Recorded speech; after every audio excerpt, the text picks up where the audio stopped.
Assalamualaikum warahmatullahi wabarakatuh. Alhamdulillahirabbil alamin, wassalatu wassalamu ala asrofil anbiya wal mursalin wa ala alihi wa sahbihi ajmain. Amma ba'du. Sebagai hamba Allah yang beriman, marilah kita ucapkan puji dan syukur kehadiran Allah Subhanahu wa taala yang telah memberikan rahmat dan karunia-Nya sehingga kita dapat berkumpul di tempat ini dalam rangka menghambakan diri kepada Allah Subhanahu wa taala.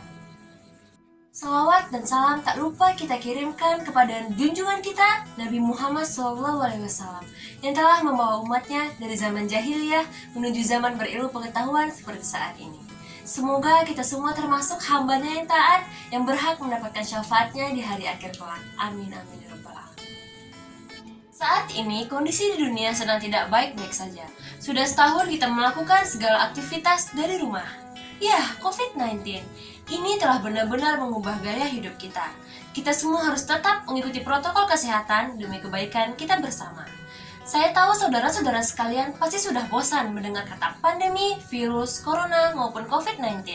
Namun demikian, semangat kita untuk beribadah bukan berarti menjadi kendor. Ya, ibadah. Ada yang tahu apa itu ibadah? Ibadah secara bahasa ada 3 makna. Yang pertama, taat. Yang kedua, tunduk. Dan yang ketiga, hina dan pengabdian.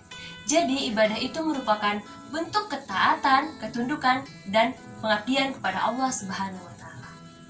Lalu muncul pertanyaan, kenapa kita harus beribadah kepada Allah Subhanahu wa taala?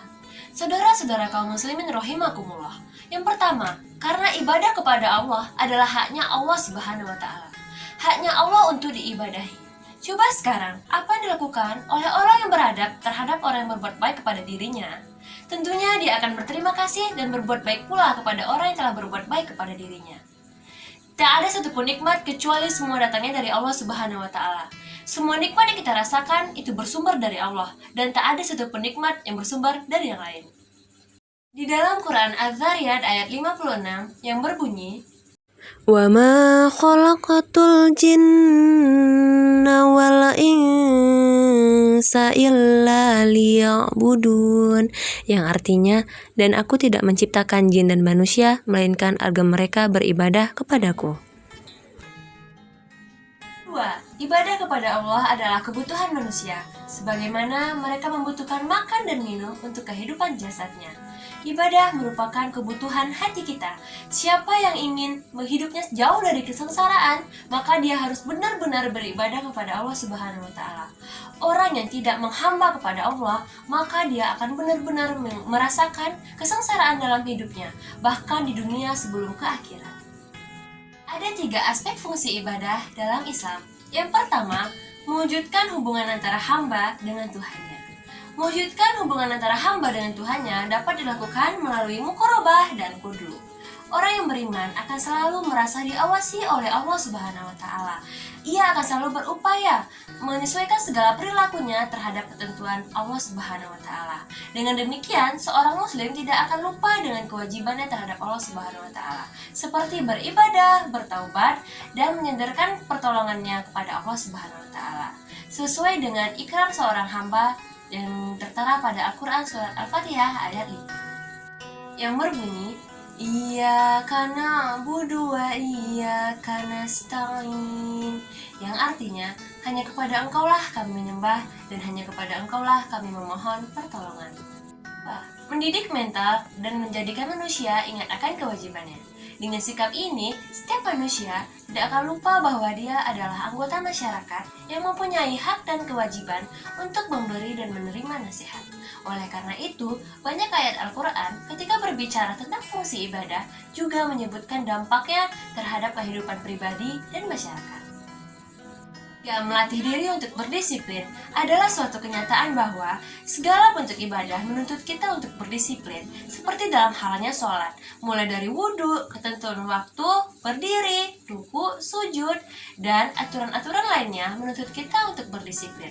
Apabila membunuh sesama muslim, menyakiti hati manusia baik dengan perkataan maupun perbuatan, tidak mau membantu kesulitan sesama manusia, menumpukan harta, dan tidak menyalurkannya kepada yang berhak, maka ibadahnya tidak akan berguna dan tidak akan bisa menyelamatkannya dari siksa Allah Subhanahu wa taala. Saudara-saudaraku sekalian, adapun fungsi lain dari ibadah adalah sebagai amal soleh yang akan menjadi bekal manusia di akhirat kelak. Sebagai wujud rasa syukur manusia kepada Allah yang telah memberikan rahmat dan karunia-Nya, dan sebagai sarana untuk mencari ridho Allah Subhanahu wa Ta'ala. Lebih baiknya ketika kita melakukan aktivitas sebagai ibadah. Bedanya orang yang beriman dengan tidak adalah orang yang beriman akan selalu menjadikan aktivitasnya sebagai ibadah. Sederhananya, ketika ingin makan, minum, tidur, harus diawali dengan doa, setidaknya dengan mengucapkan Bismillah. Saudaraku yang kuliah, niatkanlah itu sebagai ibadah karena Allah Subhanahu wa Ta'ala. Dan nanti jika bekerja, itu akan menjadi pahala.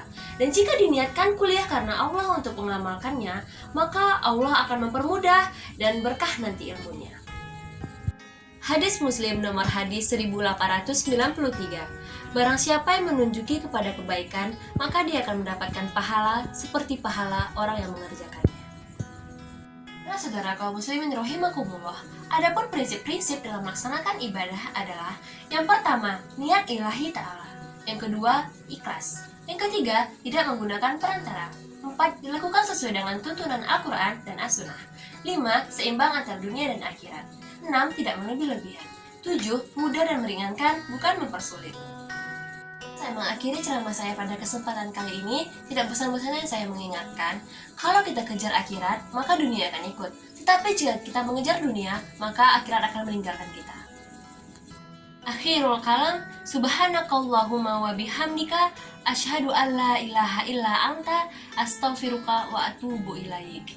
Wassalamualaikum warahmatullahi wabarakatuh.